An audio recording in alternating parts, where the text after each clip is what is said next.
I recently traveled to Kigali, Rwanda for the Africa Coffee and Tea Expo. Among the many coffee-related activities that I undertook while in Rwanda, I had the opportunity on the last day to visit the Kigali Genocide Memorial. I must say it was the most intense experience of my life. Before I share about my wonderful coffee experience in Kigali and around Rwanda, I felt it was important that I first of all just share with you, out of respect for the people of Rwanda, both the living and the dead, my experience at the Kigali Genocide Memorial.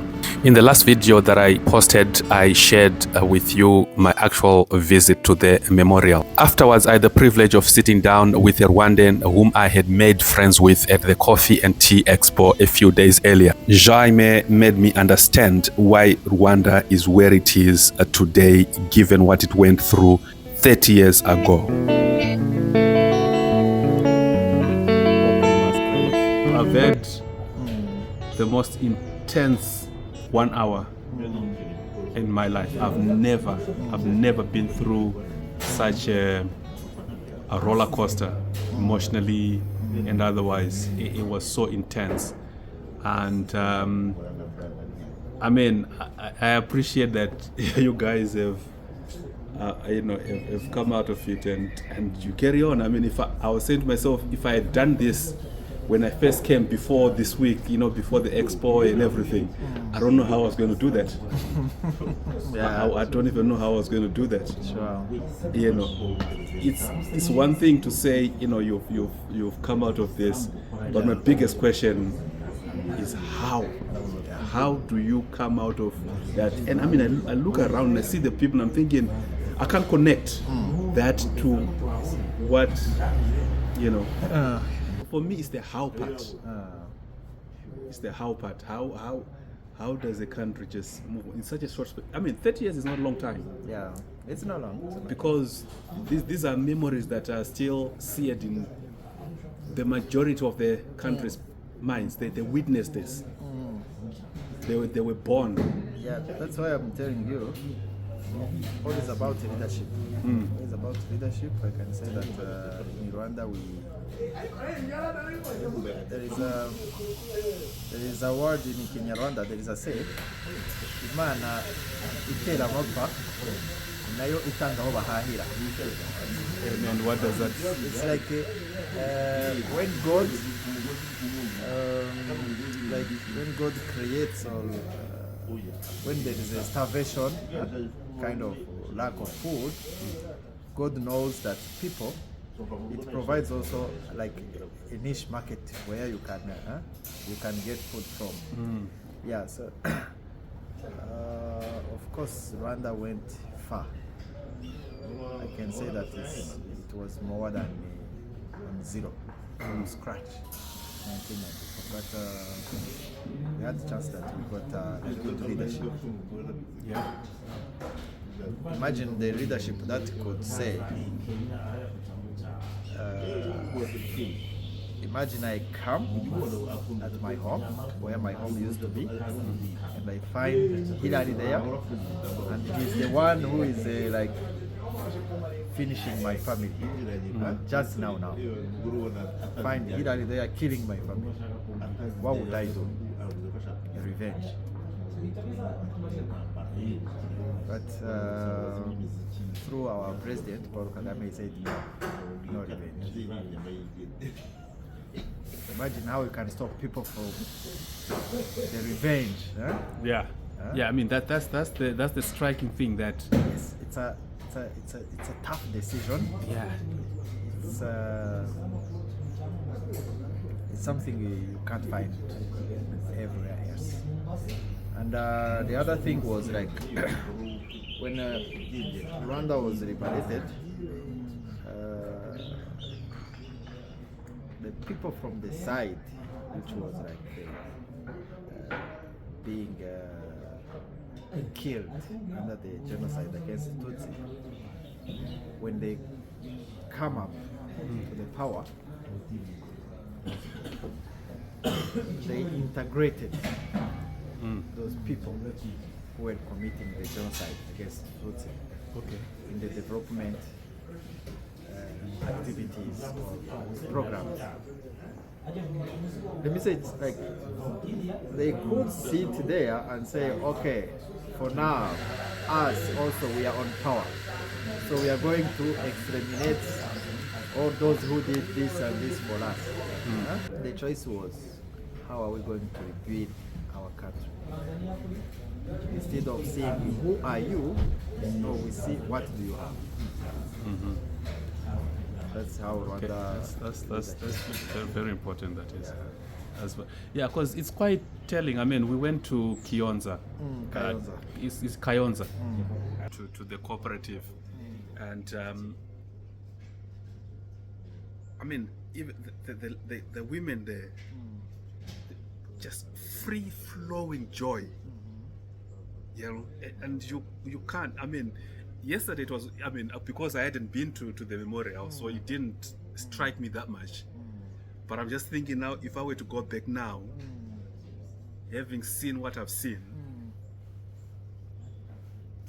I mean, it's incredible. This country is absolutely incredible. Can't imagine the joy that those women just had. And given, I mean, because all of them are the age of having been adults during.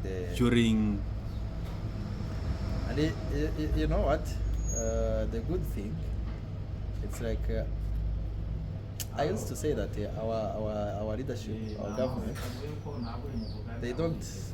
It's like we. Let me say we. We don't play only with the development. The good thing is the government has developed something like, I can say it's the mindset change. Could you imagine that the group you saw there being happy, dancing, working together, strive for the development? One, the families of one of them, I can say even one of them, have been killing the families of the other ones. With the same cooperative. Within the same cooperative. Yeah, I mean, yeah. But by now, you can't even say, hi, hey, this is like, go to this, Tutsi, this is what. And that's the other powerful thing I've noticed in the few days, that the whole Hutu-Tutsi thing doesn't exist. It doesn't exist. It doesn't exist anymore. We're just Rwandan, we're just human beings. You might find here the companies, the cooperatives, in any kind of society, people are working together, working hard together, they spend nights and days together towards one goal. That you come, can ask, hey, how many Tutsis, how many Hutus do you say? No one knows. Because you never ask that. You know that, oh, this is a Rwandan, this is my brother, this is my sister. Nothing else. Yeah, I mean, Kigali has been, I mean, you look at the city itself, I mean, it speaks to you, it tells you of us. I mean, I can't even, you are in some parts, you can't even think you're in Africa, you know. And this just, you're like your standard, your normal around Kigali, just moving around. It's like you're in some exotic country that, you know, far removed from. It's incredible. It's clean. It's tidy.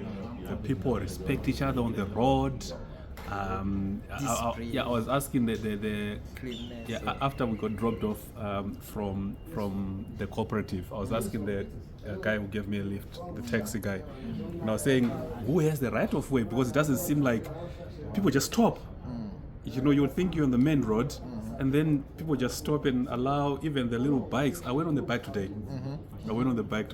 Yeah. You know, they're just allowed to go through, and everybody just kind of, you know, and I think that's the greatest thing that I've seen, the respect for each other. The respect, the discipline, wherever you go, the bank, online. Whenever you go, you see that.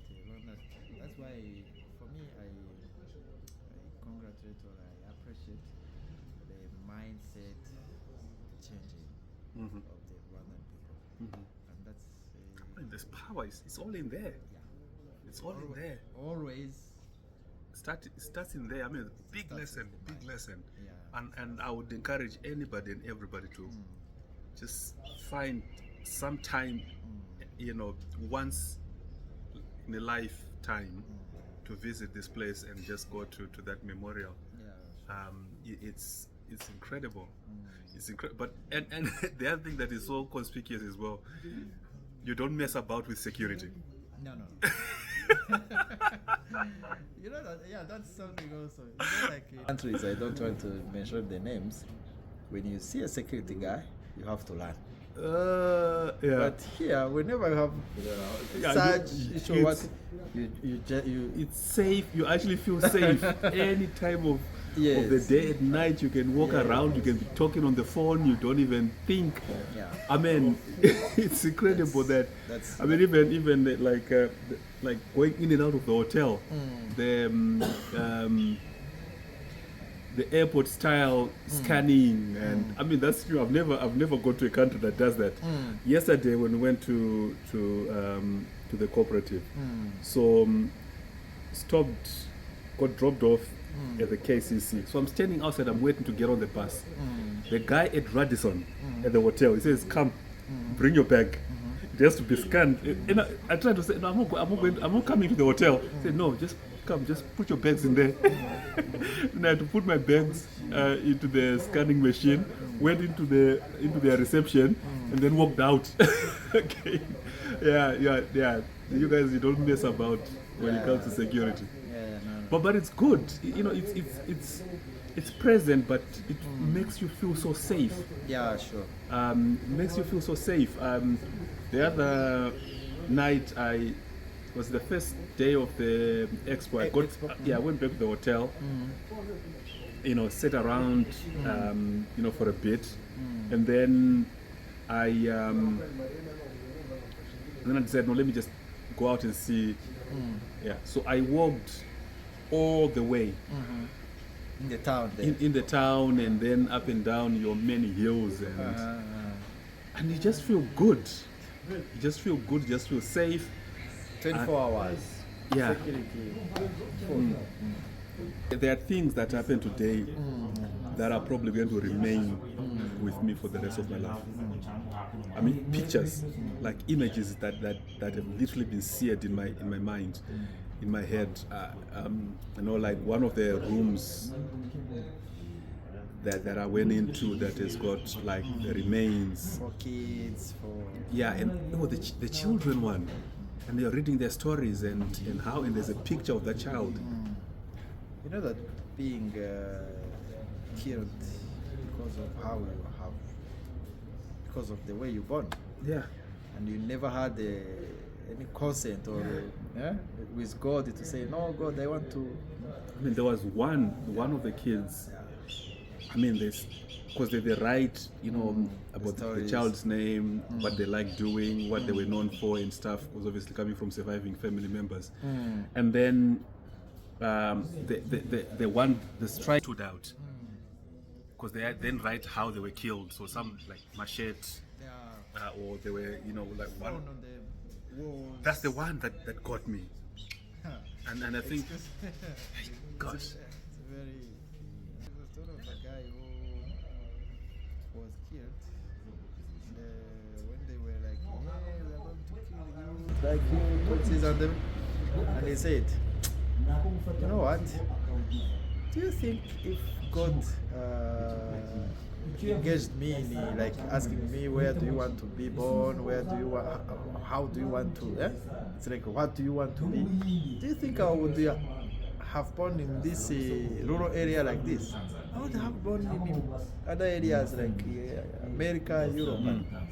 But now you are going to kill me because I am born from here." Yeah, exactly. What did you pay God for you to be born in those Hutu families? It's like, yes.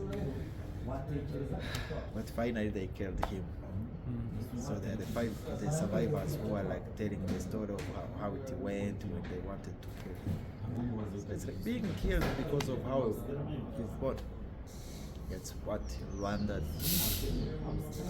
governance didn't want to happen again. That's why we say never again. Yeah. Like say you are here, maybe let's say our government has the issues, let's say Zimbabwe and Rwanda has some political issues between. Then we take Hillary as a Zimbabwean guy here and we kill him. because he's a Zimbabwean. Did he choose to born in Zimbabwe? No, exactly. Yeah. That's why you may find even here, like whenever you say, oh, Rwanda has this kind of tension with DRC, Congo, Rwanda has this tension with this such country, you will find people from those countries here in Rwanda being in peaceful situation. No one even finger them like, oh, this is a Congolese. This is I mean, the most incredible the respect that the Rwandan people have for each other and people that are around, and you just feel a sense of being wanted. You just get a sense of being wanted.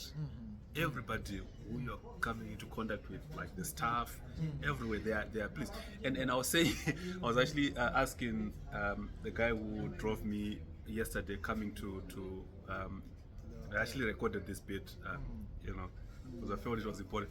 And it looks like everybody has been given that mindset to say your job is to promote Rwanda. Yeah.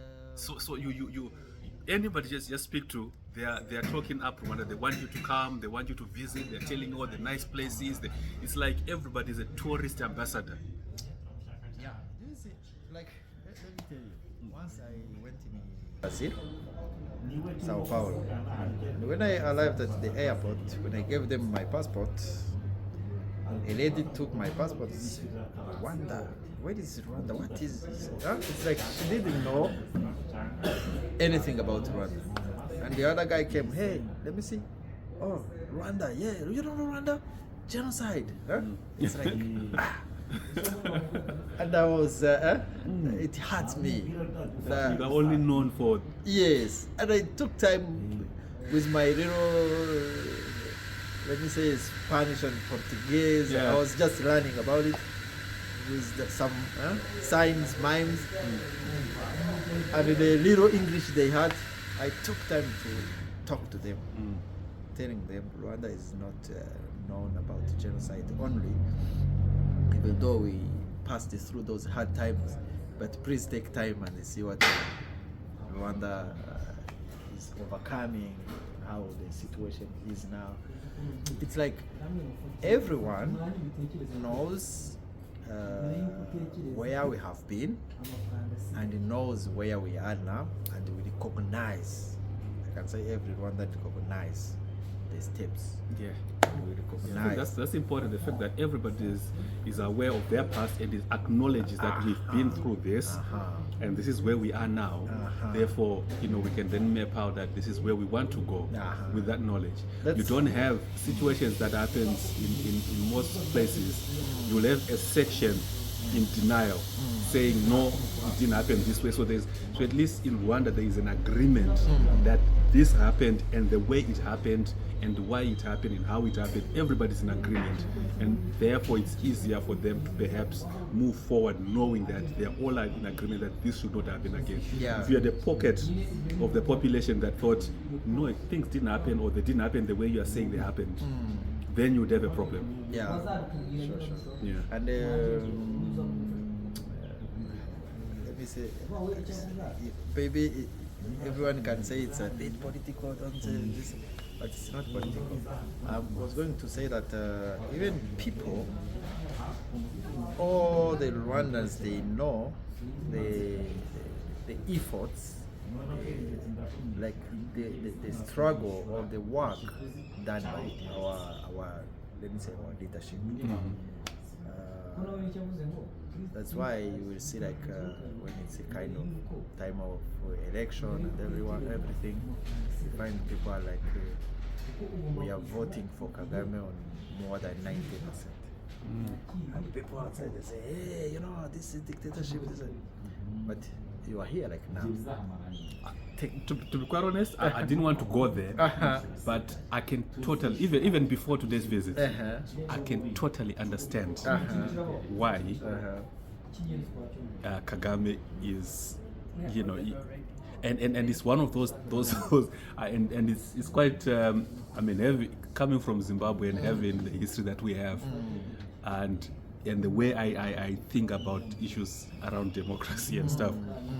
I actually find a little bit of me conflicted to actually say, if having Kagame as president is what it takes to keep Rwanda on this trajectory, I think you might as well, because I mean you've gone there. I didn't want to go there. I didn't want to talk about that, but that's it's quite incredible that you kind of think that, and I can understand why.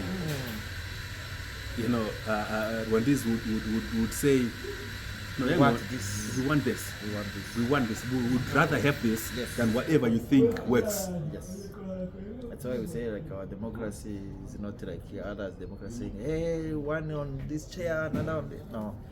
We want to see what we need. Yeah. What do we need? Yeah, like and if there's a consensus around what you need, then that's what you go for and that's what you do. That's why I was going to tell you. Maybe for me, I can tell this and they say, well, this maybe an educated person, he has a job, he's settled, but if you could like take a step to go down maybe in the rural areas, to approach someone and say, hey, I want 10.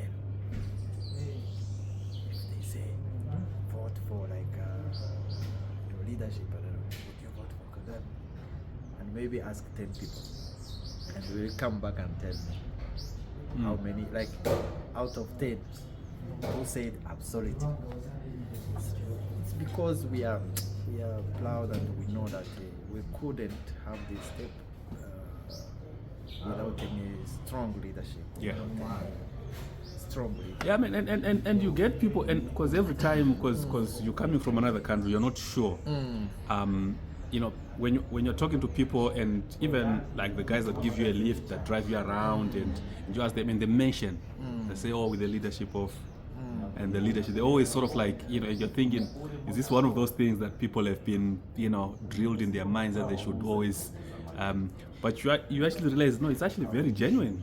It's actually very genuine. It's actually from the bottom of their heart. Yeah. I mean, even, I think that the general manager at the cooperative, which was talking about how they started, how they were given the 10 hectares, and she kind of mentioned it, and then I think, is it one of those things that they have to say to, but it's not.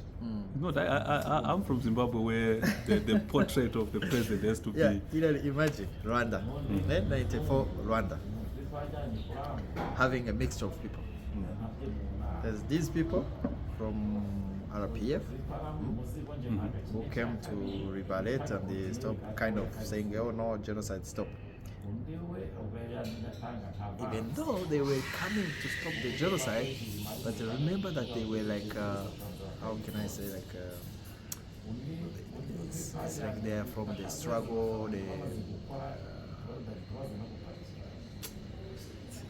not militias. Let me say kind of militia, because they are coming from position, and they're organizing themselves outside the country as well, and come and they overtake the power.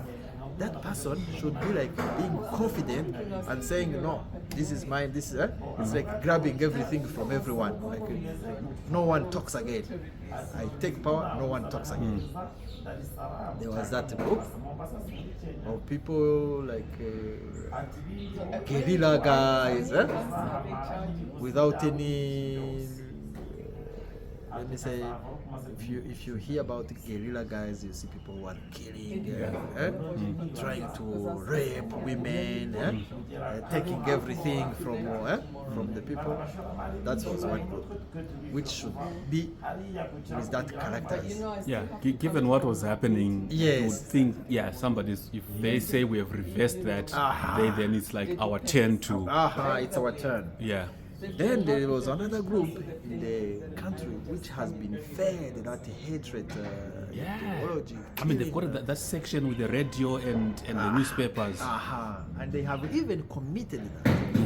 Because even those who didn't maybe take a machete and kill, they have been saying, hey, you come and see, hey, you don't.